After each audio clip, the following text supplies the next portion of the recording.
പുസ്തകപ്രേമികളാണോ നിങ്ങൾ? ഇനി വായിക്കാൻ ഇഷ്ടപ്പെടുന്നവരാണോ? നിങ്ങൾക്ക് പറ്റിയൊരു സ്ഥലം ഞാൻ പരിചയപ്പെടുത്തി തരാം. എടപ്പള്ളി ലുലു മാളിൽ ഫസ്റ്റ് ഫ്ലോറിലാണ് ഈ ഒരു ഷോപ്പ് ഉള്ളത് കേട്ടോ. കുഞ്ഞുണ്ണി മാഷിന്റെ വരികളും കൂടി ഞാനിവിടെ കടമെടുക്കുകയാണ് കേട്ടോ. വായിച്ചാൽ വളരും, വായിച്ചില്ലെങ്കിൽ വളയും. വായിക്കാനും എഴുതാനും ഒക്കെ അത്യാവശ്യം ഇഷ്ടപ്പെടുന്ന ഒരാൾ തന്നെയാണ് ഞാൻ കേട്ടോ. പക്ഷെ സമയക്കുറവ് കാരണം എൻ്റെ എല്ലാ കഴിവുകളും പുറത്തെടുക്കാൻ പറ്റുന്നില്ല എന്ന് മാത്രം.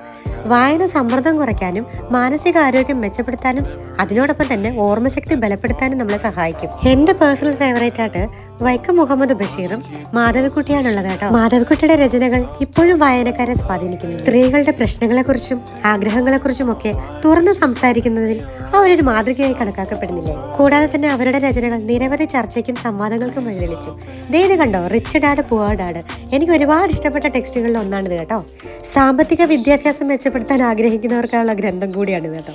എൻ്റെ കൂടെ വന്നവൾക്ക് പറ്റിയ ഒരു ടെക്സ്റ്റ് അവൾ തന്നെ സെലക്ട് ചെയ്തു കേട്ടോ. 8 Rules of Love.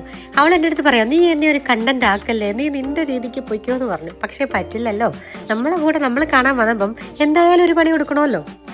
രാത്രി 12 മണിക്ക് ശേഷം. നല്ല ടൈറ്റിലാണല്ലോ. ആരാ എഴുതി നോക്കിയപ്പോൾ തന്നെ അഖിൽ പി ധർമ്മജൻ, അതായത് റാം കെയർ ഓഫ് ആനന്ദിയുടെ ഓതർ. ആദ്യത്തെ 2-3 പേജ് തുറന്നു നോക്കിയപ്പോൾ തന്നെ ഇൻട്രസ്റ്റിംഗ് ആയിട്ട് തോന്നുന്നുണ്ട് കേട്ടോ.